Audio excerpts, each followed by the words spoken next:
Hey everyone, welcome back to another episode of the Backed Up Back Issues.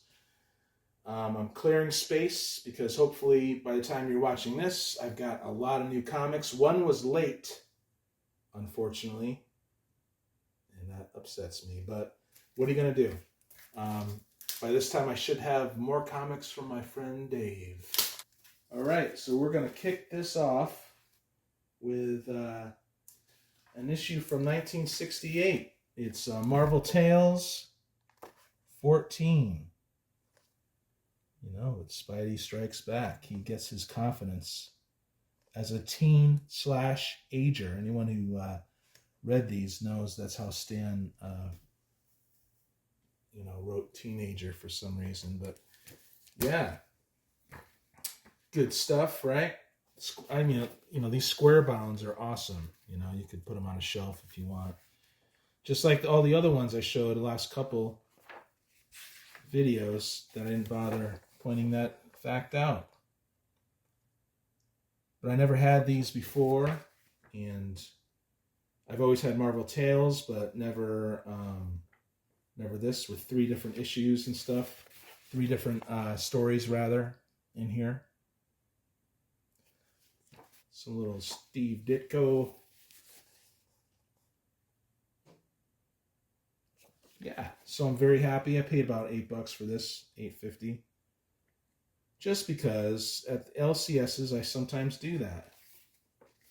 Here's a story by Asbestos Man. About Asbestos Man. Man, I am fumbling the words today.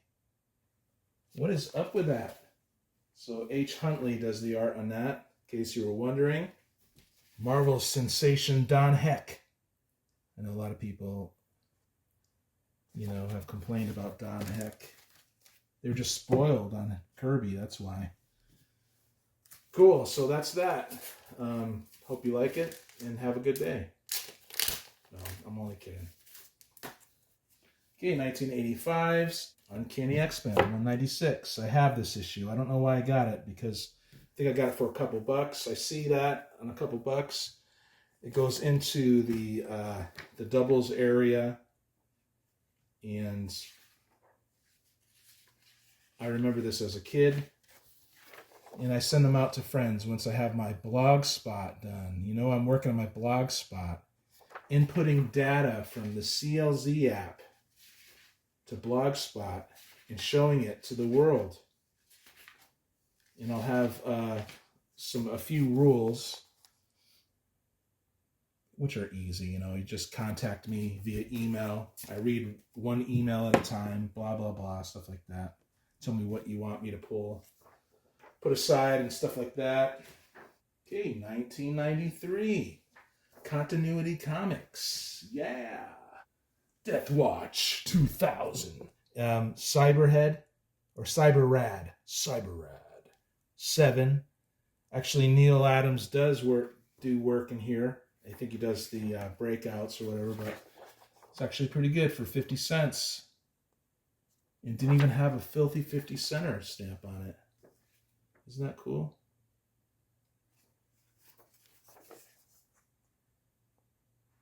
No filthy 50 center stamp for you.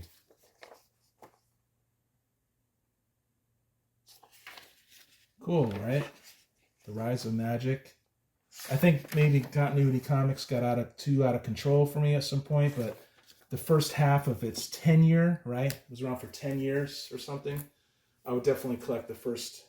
I don't know what I'm talking about, man. I have to look at it. I always tell myself stories when I'm collecting comics. They don't always come true, these stories. 1989, Marvel Tales. We're jumping up way ahead into the 90s. It's $2.29, it's newsstand, and it's a Todd McFarlane cover. You guys, if you watch my videos, you know my thoughts on Todd McFarlane. I don't hate dude. Let's put it that way. What a thing to do to not give you more Todd McFarlane, right? Instead, they reprint what they did.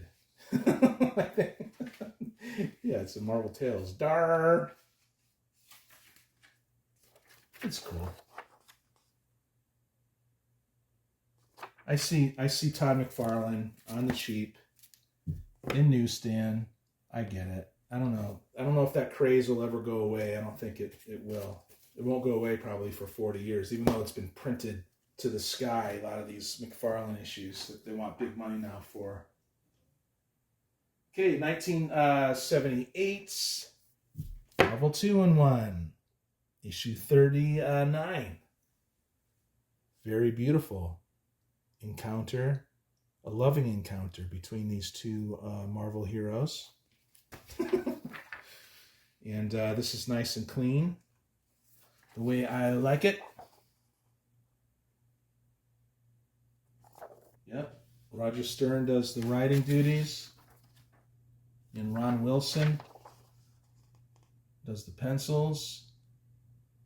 Some other guy, I know I neglect the inks too, you know. Pablo Marcos does the inks. And it's cool, it's fun. It's got Hornhead in there, DD.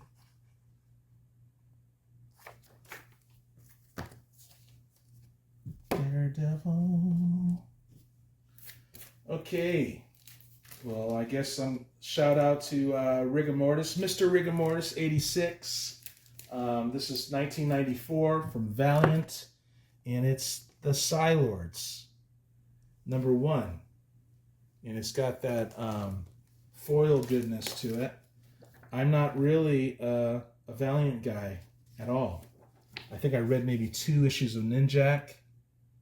But the Psylords kind of look interesting, and I was watching one of his videos. Here, we'll just do this. And it actually looks pretty good, so yeah. I'll collect Psylords. I like that psychic stuff anyway, you know. Anything to do with ESP and whatnot. 1991, the blazing battle action of Sergeant Fury and his Howling Commandos. 167. What do you think of that? It's nice and clean. Got it for $1.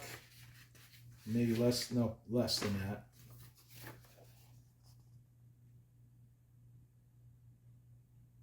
Yeah, worth it. A little Kirby action. Jack Kirby. Cool. And I think I paid 50 cents for this. It amazes me to get Jack Kirby at newsprint, you know, for 50 cents. Kind of blows my mind away, actually. If you want to know the truth. 1992, Uncanny X-Men, 291.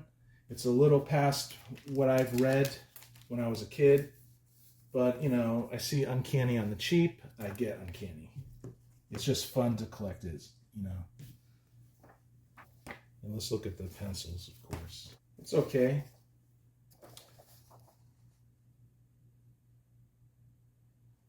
This is when comics had started changing a lot.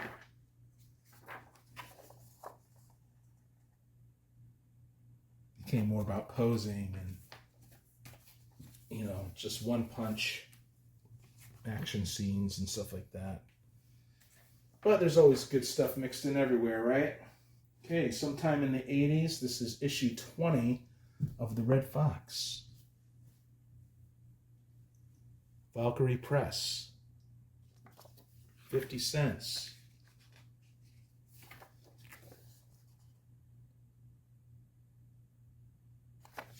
Fun black and white. Not very, it's only a tad bit, tiny bit risque, but not over the top. I don't normally get the cheesecake stuff. I don't need it, you know. I remember some YouTube guy calling it cheesecake, you know, with the girls, you know, the crazy bodies and stuff. 1980, Marvel 2-in-1. Issue 64. Stingray. Your guy who stars in this, you know, I think they try bringing Marvel 2-in-1 back every so often, like they do Marvel Team Up, and it just doesn't work. They lost that classic touch, you know, that classic feel of comics when it was really something special to a lot of people. Now they're a lot different. You know, some popular channel, really popular, that I watch, because I don't watch that many popular channels, but I mean, not channels that are, you know what I'm talking about, like million views and stuff. But he's saying that comic book writing is more sophisticated now or something, and I just don't agree with that. Okay, 1994, I showed a lot of these. I showed one of these before, Out of the Vortex #4. Yeah, I don't agree with the sophistication comment, because I think, especially comics in the 80s, you're engaging both sides of your brain more. You know, you're reading it like a book too. You know, it's verbose. No, just slow down and read it. It's actually good sometimes. Other times, not so good. But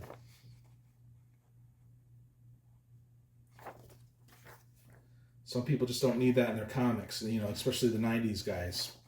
I get it. But I enjoy. My brain feels better when I have both. Wonderful art and an engaging story that I need to read. You know, I need to pause my thoughts and read it. I'm on a soapbox right now. That looks pretty cool though, huh? That dude. Okay, so as you know, I'm trying to clear out the back-to-back issues for the big shipments that are coming to me. So today we're going to be working on moving through 1983's John Sable Freelance. You know, #7. That's an earlier issue. You know, it's Mike Grail art. I find that some issues are better than others, but there's still something graceful about his style I really love. You know, these guys are hitting deadlines, and some issues are just truly spectacular, right? Anyway, this issue's okay, but it still looks pretty good to me. All right, so we're going to run through some John Sable Freelance, get it out of this area of the back-to-back issues. 15, 20, Filthy 50 center stamp. 24, who's he up against? And why are they using these occult symbols? Kaddish. Is he up against the mafia of someone I won't name? In this video. 32. 33. So, having fun. You know, John Sable is a freelance, but he's also, we're not looking at the inside of that one. He's also a vigilante. 35. 42. All these for 50 cents, you know. Look at that. It's nice and clean.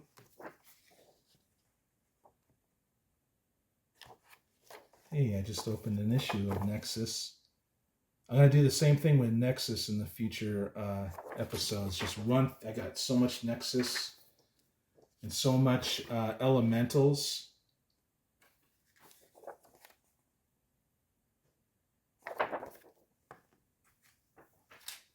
And 47.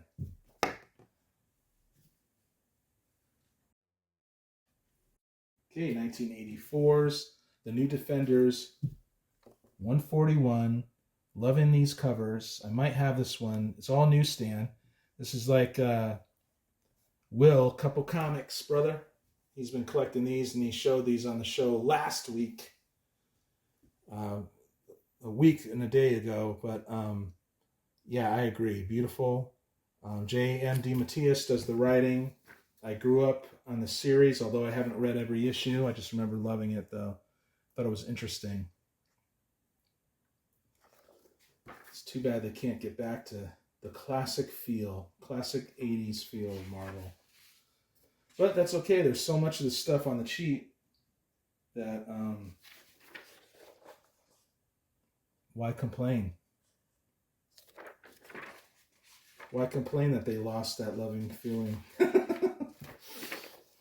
No, well, Marvel's not doing that great right now. There's a couple things I'm getting by Marvel, but anyway, moving along, right? The new Defenders. I've got a lot of these in my run, and I'm very happy about it. 1989, The Huntress, number 6, another 50 cents. Cool cover.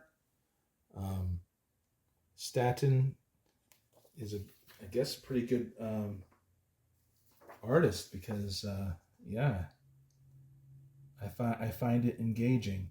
It's cool when you find these at half price. A lot of them are not in plastic, and so you could just flip through it and you're like, oh, cool.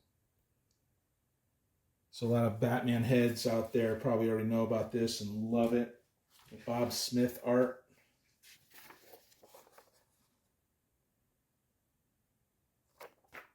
Pretty cool. Excellent. Okay, 1975's Marvel's Greatest Comics, 57. All these headshots. There's a lot of people out there that love that. Fantastic Jack Kirby. I love these reprints. I'm not busting the bank, as it were, to have wonderful art in newsprint. Got this for a couple bucks, I think.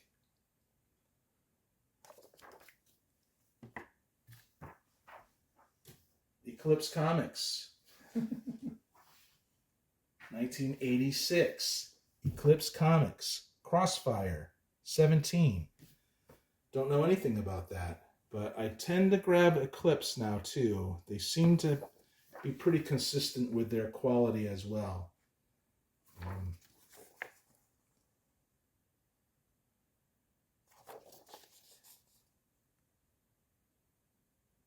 Looks like some hard-boiled type stuff. Detective, a cop. Cool. Crosstalk. Excellent. Okay, 1984, Sun Devils, number 2, DC Comics. Dan Jurgens on the art.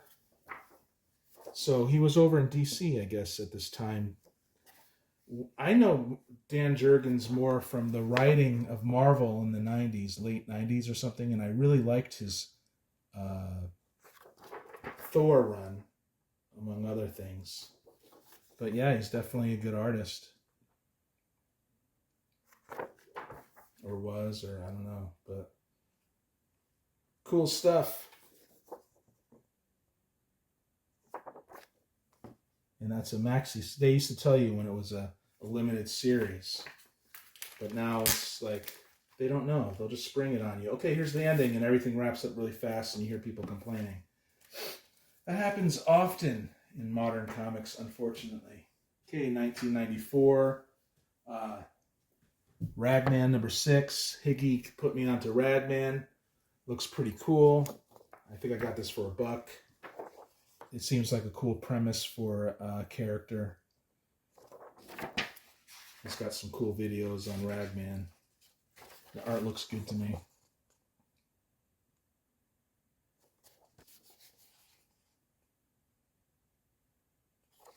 So, yep, so there's that.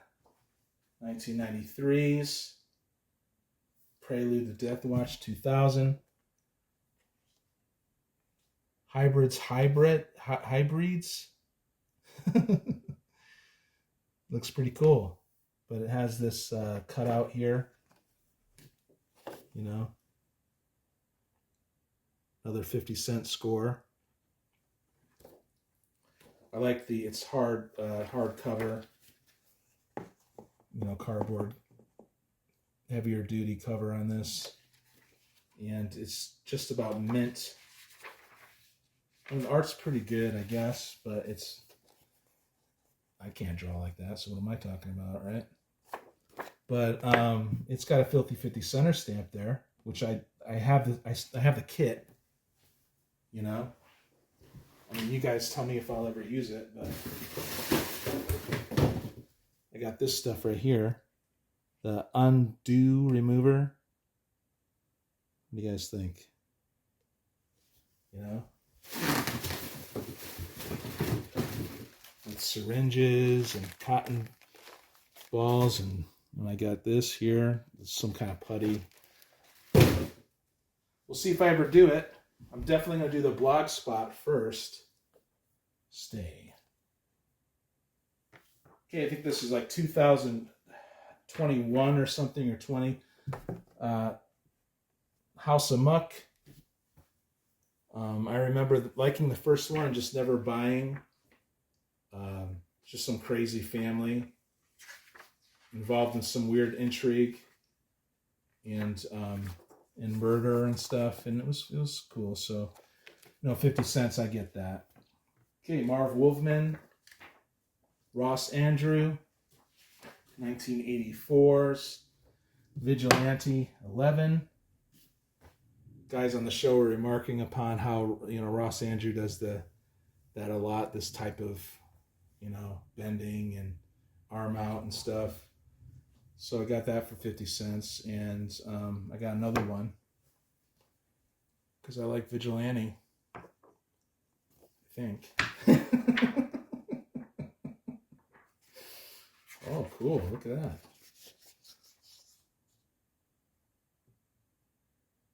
Looking good. I don't have a lot of Warlord, believe it or not. You would think a guy like me would have the whole collection by now. Excellent. Yep. 1, 2. 1986. Scout 13. Eclipse Comics. Timothy Truman. Emmanuel Santana. He was awesome. Timothy Truman is awesome. He was in a blues band, and he had Eclipse Comics pay for his record. That is cool. And it was like this garage, blues band nobody ever heard of and has heard from since, or it's pretty freaking cool. In fact, I think I downloaded one of his MP3s or something. I don't know. But I do have the little floppy that you can use on vinyl. I do have that issue. So I have his album, technically. Okay, 1993. Ragman, Cry of the Dead, #2. More Ragman for you. Yeah. Looks interesting to me. Yeah, whatever, just do that. Oh my goodness. These are piling up, which I love. 1979. Marvel 2-in-1. 61. Cool. Starhawk. I was informed by Roger that this is where him is residing. I'm going to pick up a lot of the, not a lot, but some of the Jim Starlin, Warlock and stuff. That's coming to me, a few issues of that. Because I don't have a lot of that. I'm really interested in science fiction. I like when science fiction superheroes come together. Yeah, dude. Yeah, this looks good.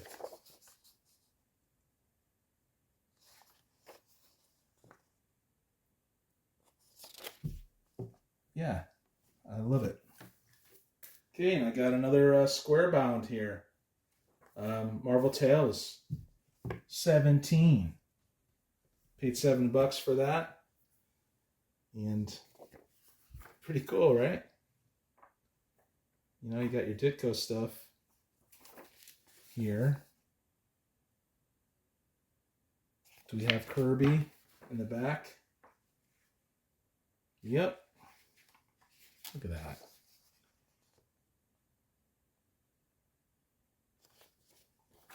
on newsprint. Yeah, I'll pay up for this stuff.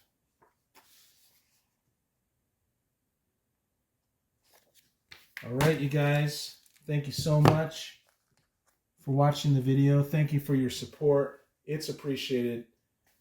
Please go into the description and check out the other YouTube channels about comics.